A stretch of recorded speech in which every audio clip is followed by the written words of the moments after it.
Okay, so we're on Samach Aleph Amud Beis, about sort of eight or so lines from the bottom. We left off the Gemara last week wanted to make a hiluk between two types of ribbis, because in the Mishnah we talk about ribbis.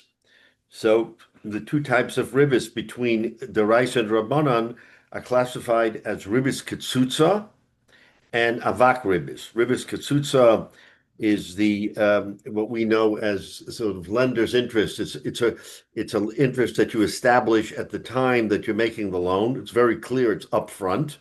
That's ribbis ketzutza. And avak ribbis is every other kind of ribbis of which we've discussed numerous cases where a person buys an item and then flips it and doesn't know what he's going to get later. So there's all kinds of inherent problems with ribbis, which are more subtle. Those are ribbis drabanan, and we call them avak ribbis. Avak means dust. So it's an interesting classification. Is the dust of ribbis. It's not ribbis in the Torah sense, but it's the dust of ribbis, meaning that it's ribbis nevertheless, but of a different sort. So those are the two. Everything we've talked till now sort of classified in terms of those two terms, ribbis ketzutza and avak ribbis. So now the kasha becomes in the Gemara whether or not what is the consequence of ribbis? We've talked about ribbis at length, but what is the consequence? Can you collect? Can you go to Bezdin? Is it recoverable? Is it not recoverable? Is it a mit? Is it an avera? I mean, what is it? So now the Gemara is going to delve a little bit into that question. Is now that we know what ribbis is, what are the consequences? Rabbi Eliezer, so machlokes Rabbi Eliezer, Rabbi Yochanan, two tanoim. Rabbi Eliezer says ribbis ketzutza yotzim bedayonim. Ribbis ketzutza, which is unadulterated ribbis, you loan somebody money and you take ribbis. So according to Rabbi Eliezer, that type of ribbis, you can go to Bezdin, and Bezdin can make a judgment and you have to pay back. Avak ribbis, eine yotzim bedayonim. But avak ribbis, you can't go to court and get a judgment. In other words, ribbis de Rabbanan, sort of it's a weakened ribbis. It's the Rabbanan who said later on that we have to sort of make a sort of a fence around it, so it shouldn't be something that will look like ribbis and people will do it or not do it. So says Rabbi Eliezer, you can't collect that in court. Obviously, there is a moral issue of the person, and we'll see what that morality is in a minute, what you can and can't do. It'll be very interesting what the Gemara tells us about that. But ribbis rabbanan, you cannot collect in Bezdin. All right, that's the nafkamina. Comes Rabbi Yochanan and is mechadish something tremendous. Afilu ribbis ketzutza name'ene yotzim badayonim. That even ribbis ketzutza, which is ribbis deraisa, very plain ribbis, you lend someone money and you charge him interest and come back, you would think that's an open and shut case. Says Rabbi Yochanan, you cannot go to Bezdin and collect on that ribbis. So that already gives us an indication that although ribbis is a serious offense, and we learned it in the Torah in last week's Parsha in Bahar, but when it comes to collecting, it's not so quick. Rabbi Eliezer makes a distinction between Deraisa and Rabbanan, and Rabbi Yochanan says even ribbis Deraisa, ribbis ketzutza, you cannot collect. You can't collect in Bezdin. So that's a big chiddush. It's a very big chiddush, because you would think that that you would be able to. Ribbis is an avera, just like other averas. It's a lav, and you should be able to collect it.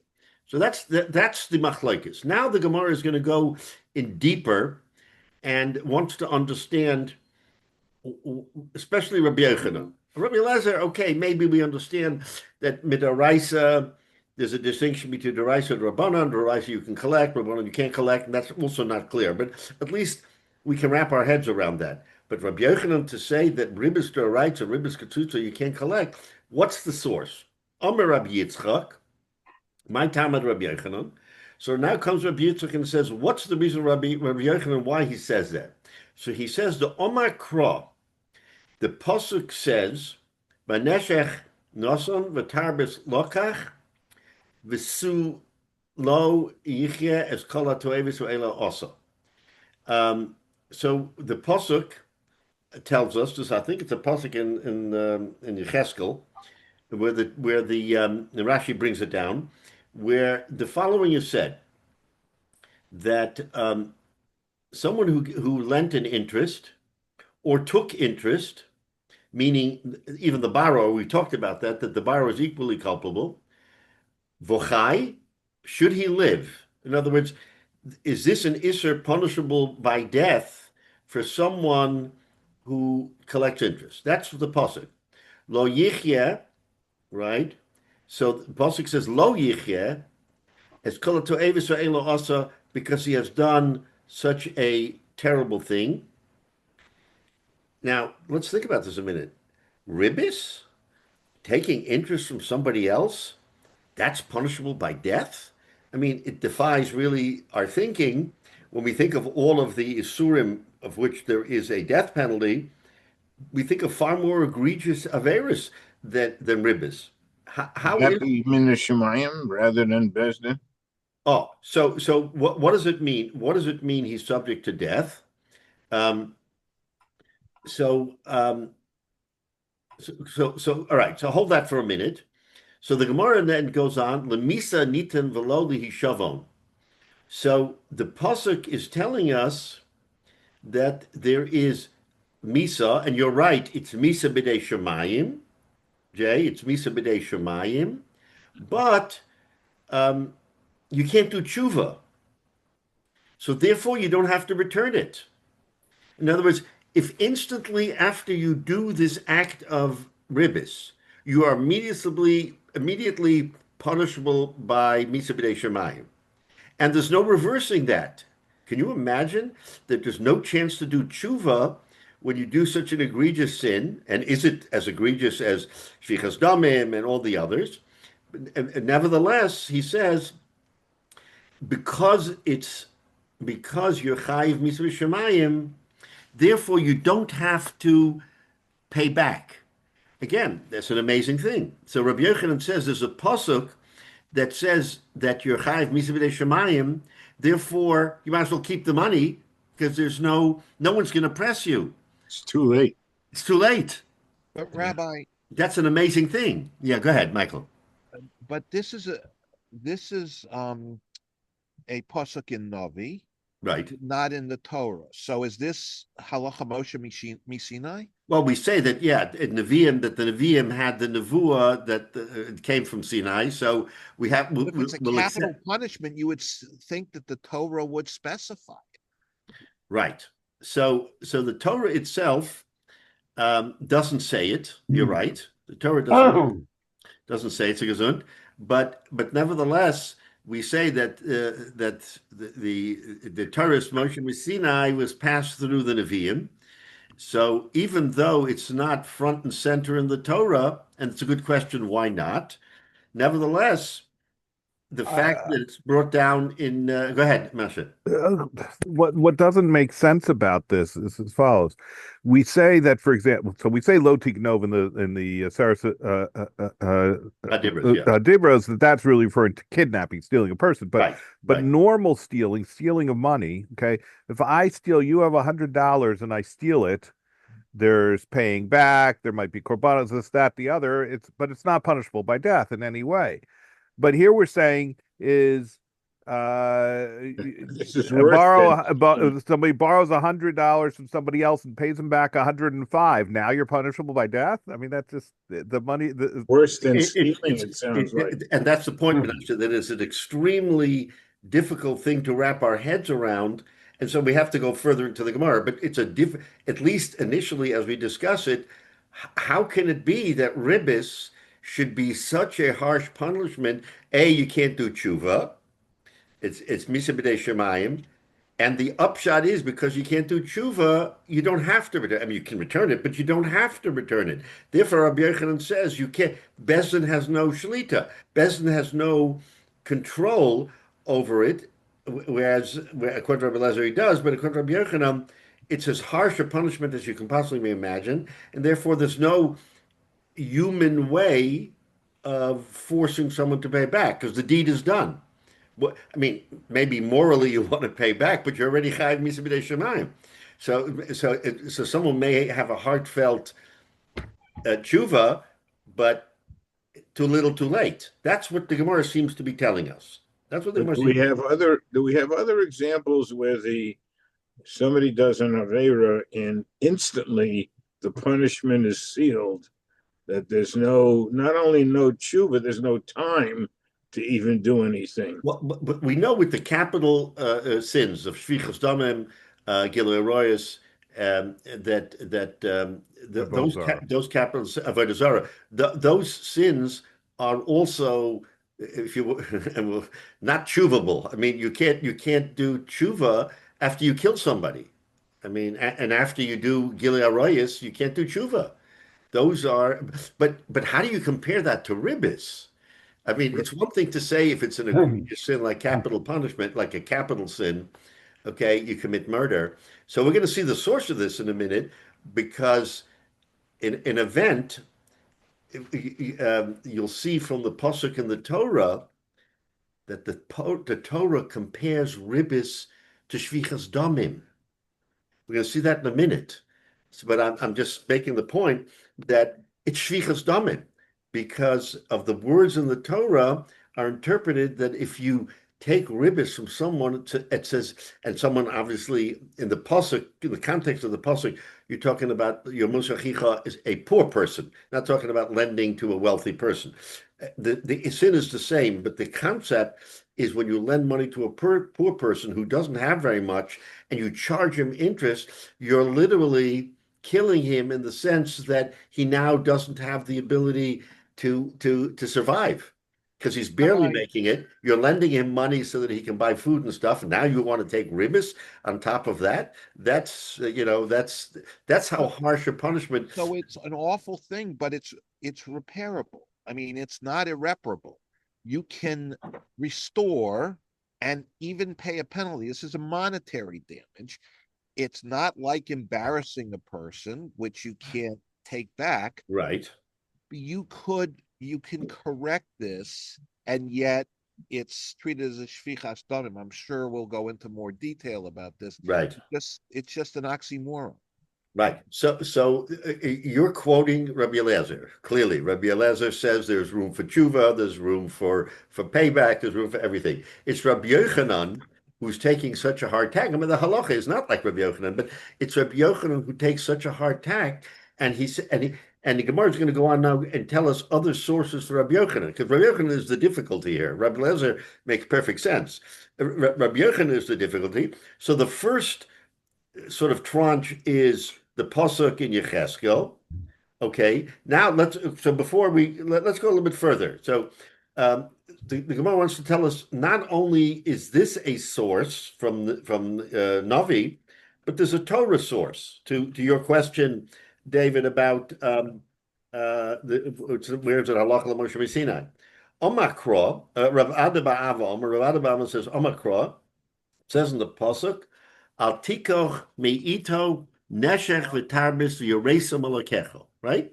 That's the pasuk in the Torah. We just learned that you shouldn't take from somebody neshech v'tarbis v'yoreisa malakecho, and you should fear the Rabbanu Shalom. So Lamora nitem v'lo lihishavon. So why didn't the pasuk say in so many words that you can do tshuva and return it? It says lamora nitem, that you will have yaresa, that you will fear God because of the punishment of God. V'lo lihishavon, but it says nothing about how you can do tshuva on it. So he wants to say that from the pasuk in the Torah, we learn out, and again, you can say that it's a sort of a little bit of a strained interpretation, but he wants to say from this pasuk in the Torah tells us v'yaresim alakecha, think twice or three times before you do it, because you have to fear the Rabbanu Shalom, and if you cross that line, then there's no mention of tshuva, of being able to pay back. So again, it's a very harsh view, and maybe it's a little bit hard. Not maybe it is a little bit hard to really understand that a person. So this is Rabbi Yochanan's view. So Rabbi Yochanan was very, very harsh on this inyan, and I guess he wanted to really bring home that it don't take it lightly, because this is the equivalent of really maybe putting someone to death or doing shvichas damim. So this is one source from the Torah. So we have a source from the Nevi'im, a source from the Torah, all come from Rabbi Yochanan. Now there's another source, Rava Amar, Megufa de Kroshimi, that you don't have to do an interpretation. We made an interpretation and we said that Neshotabi Resim Elakecha, so Lamora, it's for fear, Veloli Hishavon, and not for returning, not for paying back. So that's an interpretation. Rava says no, it's in the pasuk itself. Why? Because what does the pasuk say there? Mos Yumov Domav Bo Yeh. The pasuk, going back now to Yecheskel, not in the Torah, says specifically Mos Yumos, that he should die, and Domav Yeh, Domav Bo Yeh, and his blood should be on you. So what is that pasuk saying? Again, I mean, Yecheskel was Yecheskel, right? So he had Nevuah.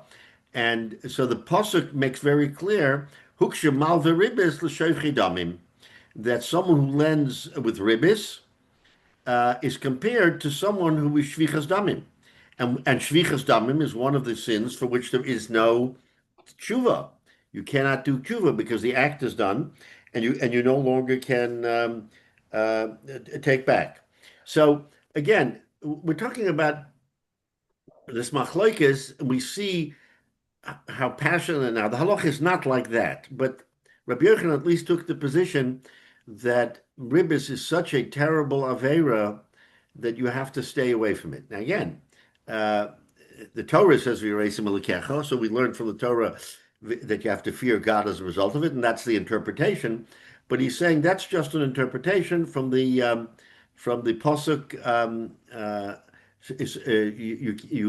pasuk itself in Yecheskel, Ma shevche damim lo nitin li shavon. Just like shvichas damim, you can't you pay back, you can't do anything. Afmal beribis lo nitin li shavon. All right, so let's look at Rashi again. It's hard to really wrap our heads around Rabbi Yochanan, because Rabbi Yochanan is telling us such a gewaldige chiddush, and he's comparing it because what you're doing, like Michael, you said before, Malvas Pnei Chaver Barabim Kilo Hargo. So why? So what do we interpret? That if you embarrass someone and the color of his face is drained from the blood, right? Because someone can react and his face will look shocked and pale. That's shvichas damim. Now that's a hard thing to really grasp. You're embarrassing somebody, and it's shvichas damim, but that's a beferish halacha. So I guess from Rabbi Yochanan's standpoint, there are certain cases that one might think are okay, fine. We have an avera shluch hakein. You shouldn't take the mother and the child. All right, so this is like that. You shouldn't ribis. Maybe ribis was a common thing, so that every people were doing it. So, but al pi Torah, it's a person has to respect the fact. Now again, we have created mechanisms to get around ribis so that we're not over that lav, right? So, but those are the antidotes to the machla, to the illness, but the illness itself is very severe. And Rabbi Lezer says that rubis katsutza you can recover in bezdin, but avak ribis not. That's already an issue that you see that ribis midrabanan there is no closure. You can't get it back. But Rabbi Yochanan he goes the extra mile and he says that you can't do it. All right, so listen, I mean, sometimes we come across a Gemara like this, and it's very hard to understand um, why the Torah or the Halacha, the Nevi'im, have such a strong belief that this is an Isser that of such consequence. Rabbi, we know from Haftorahs when they bring Yecheskel, it's considered that where he deviates from the specific psukim in the Torah about the Beis Hamikdash and the rules for Kohanim, that his variations on those things are not for now, but for the Bayis Shlishi, the time of Mashiach. Is it possible that his nevuah on this is also for a future time, not for now? So, David, precisely that's why the halacha is not like Rabbi Yochanan. So you've really hit the nail here, is because it is something that is ecclesiastical. It's of a higher moral authority of which we are not capable of doing. You're right. It's for the bias. So again, the halacha is not like Rabbi Yochanan, but Rabbi Yochanan took it literally. Rabbi Yochanan took it literally, and again, maybe Rabbi Yochanan himself was only referring to La'asud Lavo. It's hard to know because there isn't anything specific that says it. But I guess Rabbi Yochanan, and maybe he was in the minority and knew the halacha was not like him, but he wanted to expound and say, don't think this is a light avera. This is a very, very severe avera. And if we're not going to be punished here, then you have Misa B'nai Shemayim. Let the Rabbanu Shalom be the arbitrator of whether or not someone did something so egregious. So to your point, I think that's exactly, again, why the Rabbim don't hold like that. And it could very well be that Rabbi Yochanan had that in mind when he was quoting the Pasuk in Yecheskel. But the other Amoraim, and other Tanoim, actually, well, there's Amorim and Tanoim, who expound on Rabbi Yochanan from the Torah itself, not just from Yecheskel, right? I mean, we have the pasuk that we had last week, V'yoreisim Elokecha. So they want to learn from Yoreisim Elokecha that this is a punishment from the Rabbanu Shalom, which is what? Kares, or Misa B'nai Shemayim. So it's not just Yecheskel. Yecheskel aside, there are Manda Omrim who say we don't need to go to Yecheskel to have a sort of an understanding of Rabbi Yochanan. We have it from the Torah itself. Very difficult, really, to grasp here. This Gemara, especially Rabbi Yochanan's view, is very hard to understand. All right, so let's go further with the understanding that the Gemara is going to go back and forth here on Rabbi Lezer, Rabbi Yochanan to bring further rayas. So right now we brought rayas, okay, that this is Rabbi Yochanan's view. The Gemara only wants to support the view. Now the Gemara is going to ask from other sources who is right. Okay, Rabbi Lezer, Rabbi Yochanan. Says the Gemara, I'm Rav Nachman by Yitzchak. Excuse me, Rabbi. Yes. I keep getting distracted and lose the place. Where are we in the Gemara? Okay. So right now we are at the very last line on Samach Aleph Amid Beis. Okay. So we went through this thing on Rabbi Yochanan. Now the Gemara is going to say at the very bottom there, right? I couldn't find Rava Omar. I kept looking when you said Rava Omar earlier. Oh, you couldn't find Rava. Okay, it's 3 lines from the bottom, in the middle of the sentence. Oh, it's in the middle of the sentence. Okay, yeah. Thank you. Right. Okay, so that's the positions. Now the Gemara is going to want to bolster and say who's it like, Rabbi Lazar, Rabbi Yochanan. So the Gemara says, Amar Rabbi Nachman by Yitzchak. Rabbi Nachman by Yitzchak says, my Talmud Rabbi Lezer. Okay, we pretty much understand whether we accept it or not. We understand Rabbi Yochanan's view. What about Rabbi Lezer? Why does he distinguish between Ribis Ketzutza and Avak Ribis? It would seem that the logical thing would be that when you trade in Ribis, you should go to Bezdin. Bezdin should have the control to be able to say payback. So the Gemara says, my Talmud Rabbi Lezer, the Omar Cross also he says Amakra. So we're now on the top of Samach Beis Amid Aleph. What is the pasuk? V'chai achicha imach. So let me just requote. Let's quote this pasuk in Bahar, which we had. V'chiyomoch achicha. Okay, so it means your brother is yomoch is from being poor. Umota yada imach. So he comes to you. Um, and he asks for assistance. Moto yodoch imoch vechazakta bo, and you will be and you will strengthen him. Oh, this is the pasuk of v'ger v'tosa v'chayimoch. Okay, it's the previous pasuk. Now, pasuk lamed vav. Al tikach miito. When you give him support, you should not take neshech v'tarbis v'yoresa milokecha. Okay, that's the pasuk we just quoted. That you should fear your God, and v'yoresa is interpreted as that it violates the principle of the Torah where you can't do tshuva. V'chai yochicha imach, and this is an important line. V'chai yochicha imach, and your brother should live imach with you. In other words, in this world, in this realm, as kaspacha lo titan lo beneshach v'marbes lo titan achlecha, which we had with the different interpretations of money. You shouldn't take neshech and marbes and achlecha, and whether or not neshech and tarbes go on both. And then we had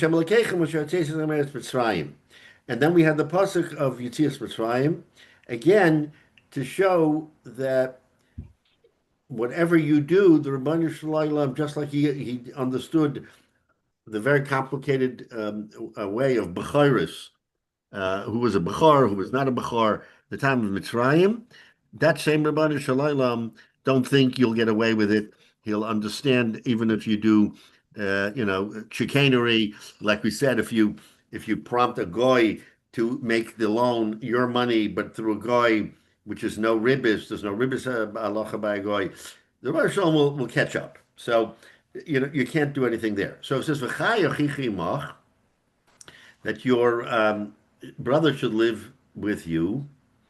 So ahader le kihecha denicho. So here's Rabbi Lezer's interpretation. Rabbi Lezer says, since it says, how is your brother going to live among you if you charge him ribbis? Therefore, ahadale return to him so that he should live. So the interpretation of the pasuk inherently is the only way he's going to live is if you don't make it difficult for him. You don't charge interest, right? You don't charge interest. So if you this way, at least he knows if he gets $100, he'll work it off and pay you $100, but he's not going to be burdened with $110, $120. Rabbi, so, can I ask a question? Yeah. So if the person is prone to charge ribbis, is it better for him? Do we look at it as it's better for him to just shun the loan to someone in need, as opposed to possibly making mistakes? So if somebody says, "Well, I'm the laws of ribbis are so complicated, and the punishment is so great, I'm not going to loan my brother the money." Is that a better avera than loaning him the money and not intentionally charging ribbis, but unfortunately, if the agreement is wrong, because you're shutting him completely at that? Yeah. So your question is an interesting question. In other words, the punishment for ribbis is so severe. Should someone stay away from the whole business of lending for fear that he will be over the issue of ribbis? That's what you're asking. Yes. Yeah. So the Torah, of course, and we've seen this many times in this Gemara, also in previous parakim, that the Torah encourages commerce, and the Torah encourages you to do mitzvahs. There is a mitzvah in the Torah to lend a hand, meaning supporting money, whatever, to an ani. Okay, there's one thing about giving him money. You should tzedakah, but if you're not at the level where you want to sort of give it away, then there's a beferisha mitzvah that you should help him and lend him money. So to say that be, don't do one mitzvah because you may come to a lav is a little bit strange, it's not in right? front of you. What? It's not in front of you right now, the Avera. That's right. That's right. So, in your hypothetical, Michael, what's the concern? That a person who's prone to ribbis is going to say to this fellow, "I want to help you. The Torah says I should help you, and here's the money. And what? And you have to give me ribbis? I mean, No, because of the technicalities of what ribbis is, there is a propensity that you might inadvertently commit the Avera, which is, according to Rabbi Yochanan, punishable by death. So I don't want to be, just like I don't want to take a shvua that will put me in that position. I don't want to be in a position that will put me potentially in a place where I may screw up, I may make a mistake, and therefore, but I'm supposed to lend this to my brother because he's in need. So is it shogeg or mazy though? What you're talking about, Michael? In this case, even if it's unintentional, according to Rabbi Yochanan, it's punishable by death mina shamayim. Yeah, I don't see it that way.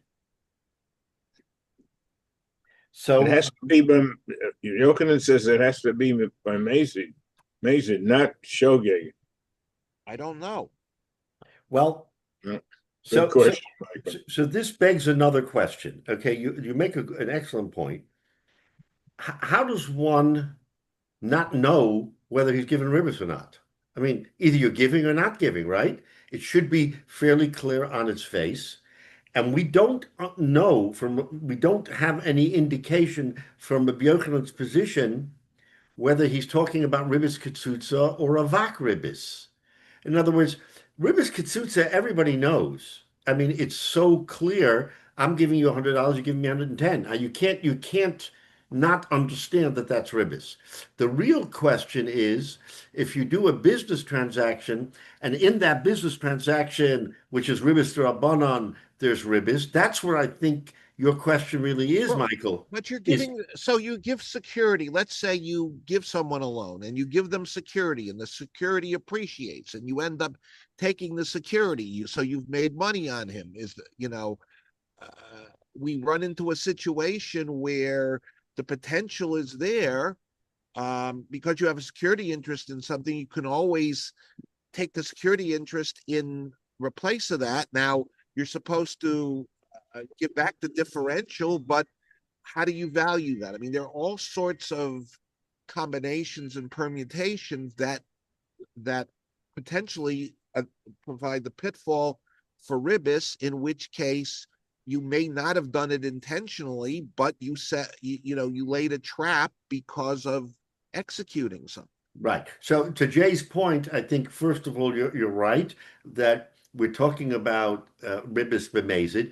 If you accidentally back into ribbis, in other words, you back into ribbis because that you had no intention of ribbis, but in your example, Michael, there turns out that there is ribbis, but it's not ribbis that I would have taken. In other words, I have a mashkin, I have a security, I have a security interest. That security interest is a pledge against the loan. So the security, I'm not thinking about whether the security interest appreciates or depreciates. I'm just looking at the chayfetz, the object, and I'm saying this object is supposed to be the collateral. So if I wind up having to take the collateral because you don't pay me, I'm not taking money. I'm not taking.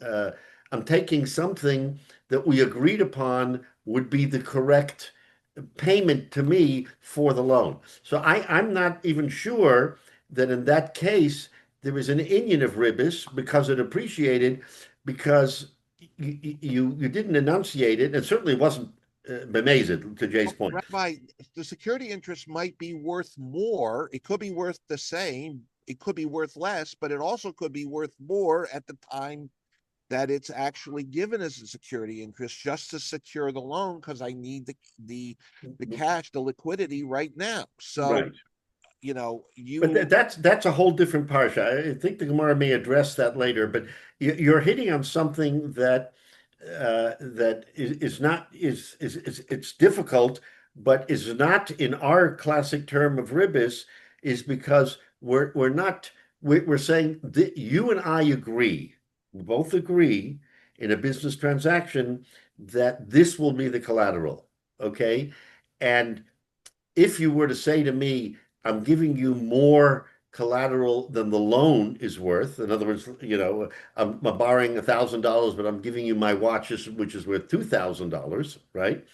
The parties, again, the parties agreed to a cheshbon that you can't later claim, oh, I'm taking advantage of him, because both parties agreed up front that this is the proper collateral. So it makes it difficult to argue that there was appreciation, or that ab initio in the very beginning you did something wrong because you took a mashkin for more than the amount of the loan. That's a whole different argument, which we have to sort of hold off and So But discuss. it's all as far as ribis is voluntary. concerned, Why that shouldn't is it be not like a wrong. regular contract? It's all voluntary.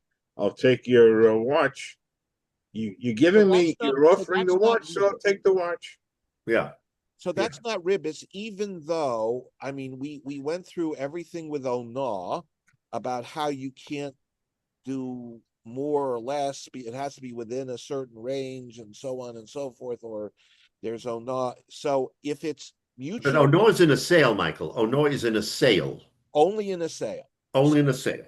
So this is, so as you and Jay have said, if it's agreed upon as mutually agreeable collateral, the value is not looked at. It's just collateral in case Correct. the loan is not perfected, and therefore you take it. The value doesn't matter. It's Right. That's not ribis in any way, shape. That's not ribis. That doesn't appear to be ribis. Again, I think we're going to Can't deal with this exactly later. always. You can't exactly always find An item worth exactly the amount of the loan. exactly the same number. The number's going to be one way or the other way, but Well, but never the thing the you can actual say- loan value. But the thing you can say is that currently this is worth, in your example, Rabbi, of a watch, this is worth $2,000. I'm giving this as security, and I expect if you have to take this, that you will give me a the differential of what the value was at that time. Now, can you set up a loan in that fashion? Again, if that's it's again, it's not required. To your point, where someone says, I don't have $1,000 item to give you collateral, but I'm borrowing $1,000. So I'm giving you an item that's worth more, and if I default, then yes, we'll sell the item or whatever, and you'll take yours and I'll take mine. The parties can agree to that. The parties can upfront agree that that should be the way to liquidate the damage, right? You want to liquidate the damage, so you're going to sell it off, and you'll take your 1,000, and I'll take the rest, so that it shouldn't appear to be ribis. That's one way to deal with it. Whether or not you have to do that, separate question, because again, you're dealing with a chayfetz, not with money, so you're not saying you're going to give me a certain amount of money for the loan. No, I understand that you want a mashkin. Remember, the pasuk is really speaking about a poor person. Poor person doesn't even have nabach the clothes on his back to give you for a mashkin. And of course, we know from the halacha that even if he gives you an item of clothing and it happens to be, let's say, pajamas, you got to give it back to him at night, because otherwise, So in other words, the way you treat an ani, it should be the same halacha, of course, but the way you treat an ani is a little bit different. He can't give you collateral. Someone gives you collateral. There, the discussion is that ribis, A, and B, because it's the collateral, not necessarily the value. But again, if the parties come and make an agreement that I'm giving you something that's worth far more than the loan because I don't have anything else, like David said, then that should be an item that can be discussed later. If I default, that I should at least get back that part of it. But to say that it's ribis when the parties up front are making a business transaction, that apparently we can't say. We can't say that it's ribis, but the parties can agree, in other words, how to deal with it. So from the pasuk v'chayimach, that's what Rabbi Eliezer means to say, ahadaleki hechadenichi, that you're allowed to return it to him so that he should live. So in other words, we're not going to take such a hard position that you've committed an egregious sin that has no way of being absolved. So he's saying, what you have to do is right. You have to make sure that your brother survives. So you have to return it so that he can live. That's why Rabbi Eliezer says what he says, and he makes a distinction between Ribis D'Rabbanan and Ribis D'Oraisa. But at least Ribis D'Oraisa, Ribis Ketzutza, he's saying you have to return. So now the Gemara asks a kasha. Okay, Rabbi Eliezer learns it from a pasuk. Rabbi Yochanan, Hai v'chayimach, my ovidle. So Rabbi Yochanan also has a pasuk in the Torah. He can't deny the pasuk in the Torah. What's his interpretation of a chayimach? Rabbi Eliezer interpretation is that he has to live with you, and therefore, when you can go to Bezin, and Bezin can say, pay him back the money, because it's not equitable. Okay, so there isn't this egregious sin of Misa B'nei Shemayim, because there's a way of, so to speak, tshuva, because Bezdin is the final arbitrator. But so what does Rabbi Yochanan do with the pasuk? It's the same pasuk. How does he interpret the pasuk? So listen to this. This is a very fascinating discussion in the Gemara of what he learns with the pasuk. So we're saying, according to Rabbi Yochanan, no, I don't interpret it like you, Rabbi Eliezer, because that pasuk has to tell us something else. And we know from the Gemara that if I learn something one way, and I say you have to learn it the same way, and I say no, that pasuk tells me something else, so I don't have to learn it your way because I learned something else from the pasuk. So that's what's going on here. Rabbi Yochanan says there's a machlokes tanoim, and here I'm going to hang my hat. What's the machlokes tanoim? Says the brisa, Shnaim sheyeholchem baderech. If two people are walking they're taking a journey. Ubiyad echad mehem kiton shel mayim, and one of them has a bottle of water and the other doesn't. All right. Now, let's say they're in the desert or somewhere where there is not a access to water. Im shosen shneyem mesim. If they'll take the bottle of water and split it, he'll drink half, then for sure they will both die, because they know there's no water for days, right? They're traveling. There's no water.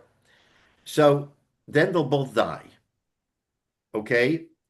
V'im shosa echad mehem magia liyeshuv. But if one of them drinks and the other doesn't, so one will die and the other will survive, because that bottle of water will get him to a place where there'll be water.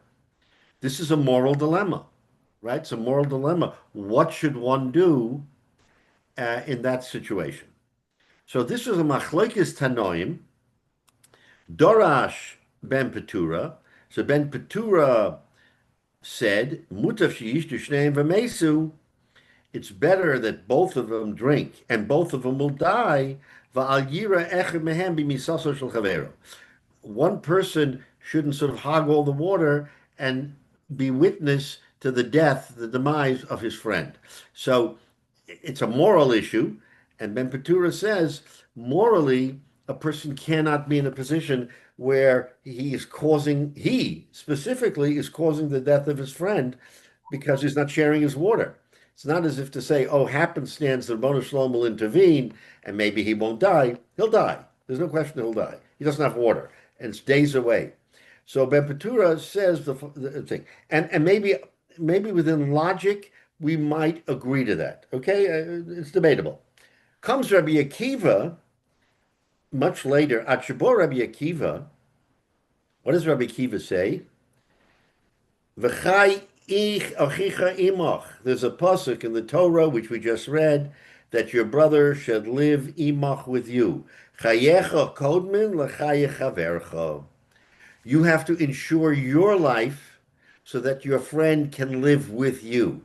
How do you ensure your life? You have to make sure you survive.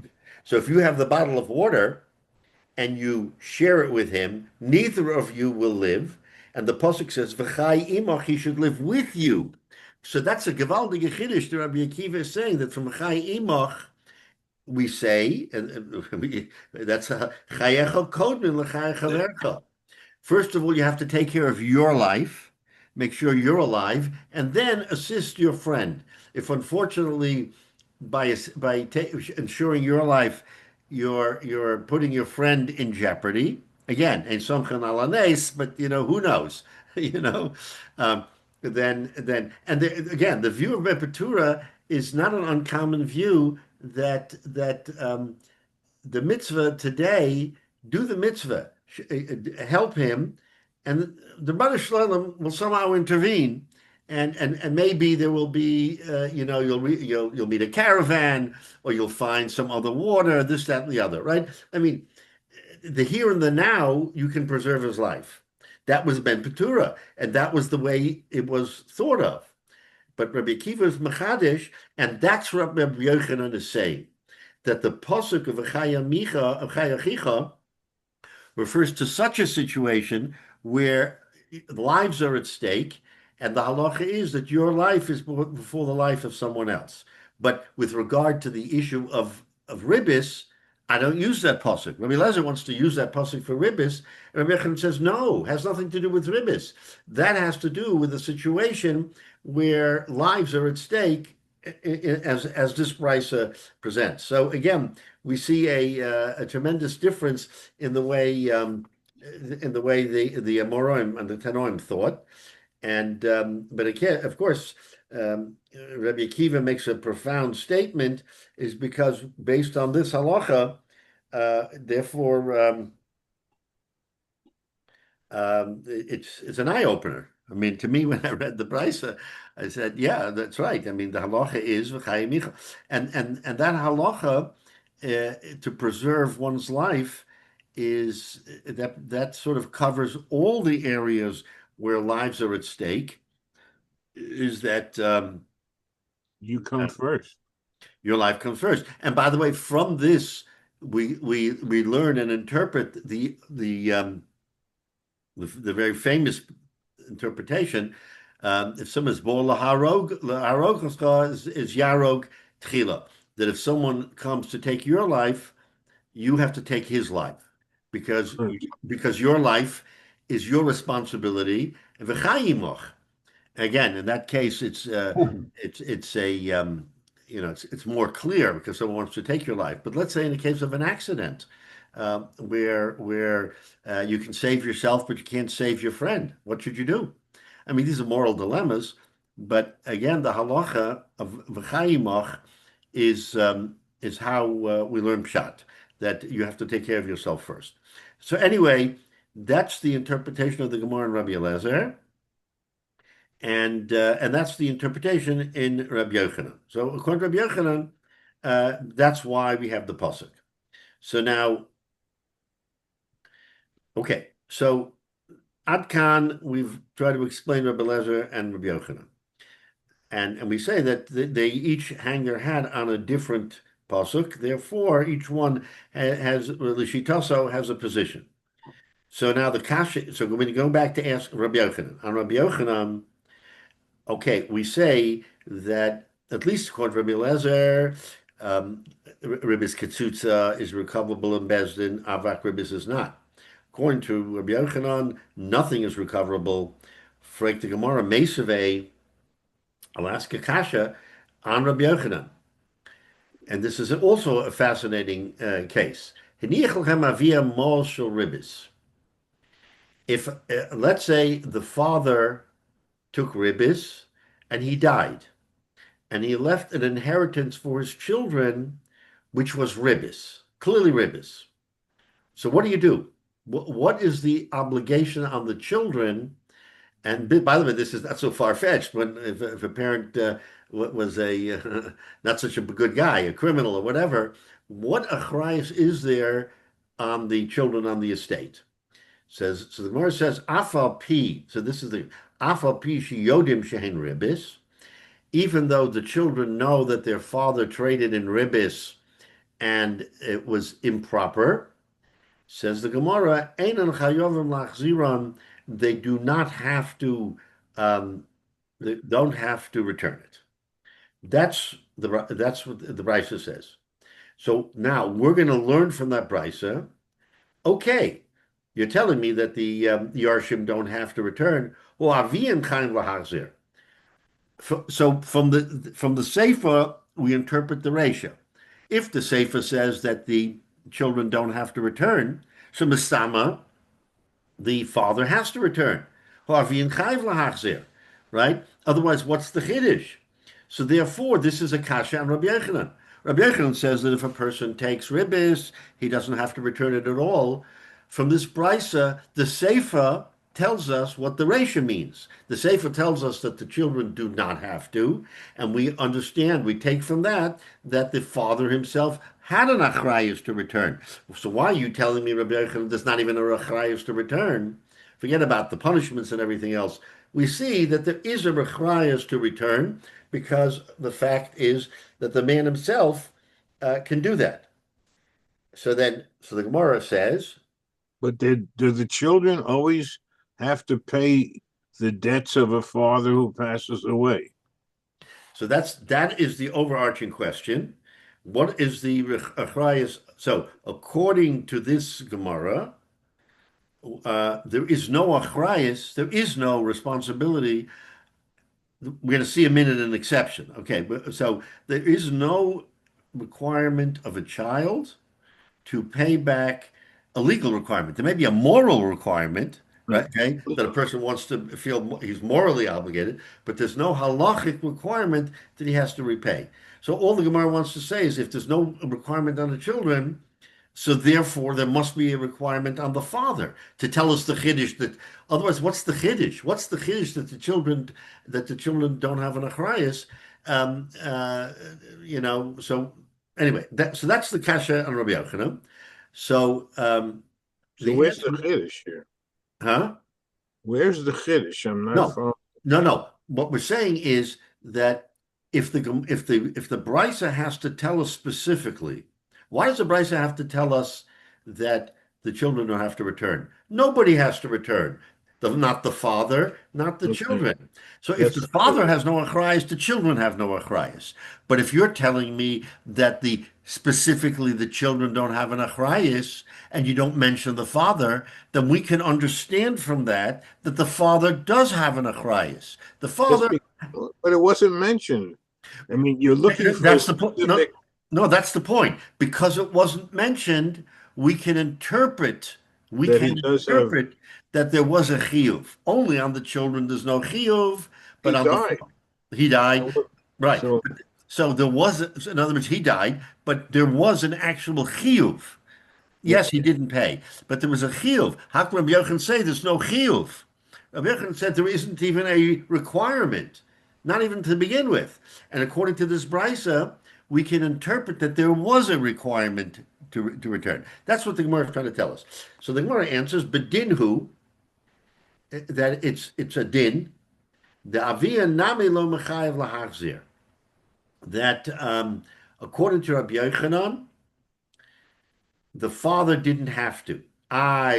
We just said that from the brisa we're interpreting that he does. So the Gemara says, "Va'ayde de koboy lemisna seifa," because we want to learn the seifa. What's the seifa of that brisa? So listen to this. The seifa of that brisa is hiniach lohem avir. So there's two cases of ribis. The Reisha talks about ribis of money, where he loaned, and the seifa talks about hiniach lohem avim para talis v'chol davar hamasuyim. That the father loaned money for ribis, and what did he get back? He got back a cow, para, a talis, or anything tangible, not money, any chayfetz. He got a bowl, he got a watch, you name it. So that's what the Sefer. So in other words, so this is how Rabbi Yochanan answers the question. No, the father had no achrayus. But since the Sefer says that if you took ribbis for something specific, then mipnei kovod avihem, because of the kovod, the honor of their father, right? Chayv lahachzer mipnei kovod avihem, because the child wants to protect the covet of the father, which is a mitzvah aseh of kibbut avim, even in death, right? There's a mitzvah aseh, it remains in effect even after a parent passes away. You have to honor their memory. So if that's the case, then in the Sefer he has to return it, right? Then you would think maybe in the Reisha too. So we say Hananami Reisha bidhu, that there's a chiluk for the children between a chayfetz and money. In other words, money at some point in time gets mixed up with other money. Okay, so you can argue that if I lent you $100 and I put back $110, the money gets mixed up. There's no clear demarcation, which is the ribbis, which is not the ribbis. But if I lend you something, and the chayfetz was an object, a talis, a para, or something else, then everybody knows. Okay, you're in a community. Everybody's going to remember. Oh, that talis, that para, was ribbis. So, in order to get out from under that sort of difficulty where someone is besmirching their parents' honor, the father's honor, so you have to go ahead and return it. So that brisa is telling us that if it is money, you don't have to return it, and the father didn't have to return it. You can't interpret that the child doesn't return it, but the father has to. No one has to return it, not the father, not the child, because it's money. But if it was something other than money, it was a chayfetz, then that is something that has to be returned. So therefore, there's a chiluk in the Reisha and the Sefer as to whether or not there's a mitzvah of kibbut av or not. So he's saying, since in the Sefer we're talking about the children, the chayv lahachzir, Tananam Reisha b'didhu, the Tana also talks about the children in the Reisha, but he doesn't mean to say that the children don't return, but the father returns, right? In other words, the fact that he mentions the children, you can't interpret from that he means to say the father has to return it. Because the only reason why he says the children is because of the Sefer to distinguish between money and something tangible where that always remains. Money gets sort of, mixed up with other money. So people may or may not remember, but everybody will know he's walking down the street with a beautiful watch. Oh, that watch, your father took ribbis. So b'pnei kvod avihem, a person has to return it so that he should not, hear later on, oh, your father was a bad guy. But with money, at least the Gemara says that with money, it's not as obvious. Now, we all know that in real life, if a person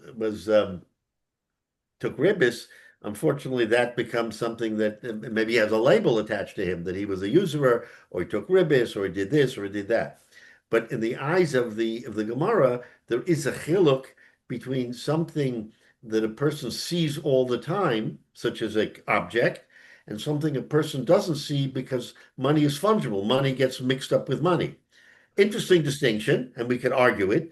But so according to Rabbi Yochanan, you can't bring a raya from that brisa that a father was responsible to return just because the children are not responsible. So that's the Gemara's answer. Okay, so now we can go further, but we're going to continue back and forth. So let's stop here because this is a good stopping point. But what we've learned today is something fascinating in on many levels, is that the Isser of Ribbis, there's an extreme, now, not al pi halacha, but the Isser of Ribbis had two different views, very strong views. One of them that it's recoverable, and one you can never recover it because of Misa B'dei Shemayim. And that all the questions that we asked were correct questions. How can Ribbis rise to the level of a capital offense that a person can't do There's tshuva. no option. He's good. There's no option. So, Stuck. so all we can surmise is that at the time of the Gemara, when they were debating this, ribis may have been a problem, and therefore some of the Tanoim took a very harsh view of it and said, we're not going to let you get away with ribis. You'll think it's a very light thing.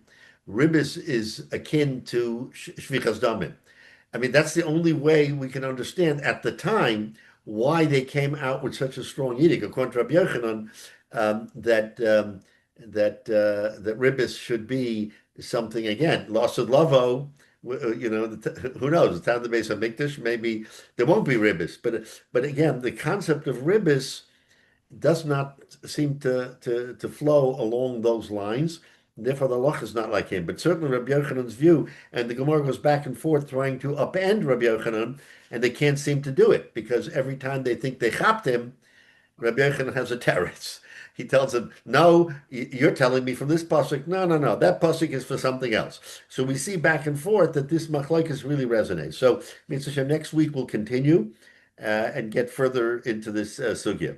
So hopefully this learning kicks us off to the Shavuos Yantiv, where we'll learn halacha l'Moshe Sinai. That was an excellent kasha from Yecheskel, but still it's all Torah, and we should all have a wonderful Yantiv and be mekabel the Torah again, and be zeicher to all of the benefits and brachas of the Torah.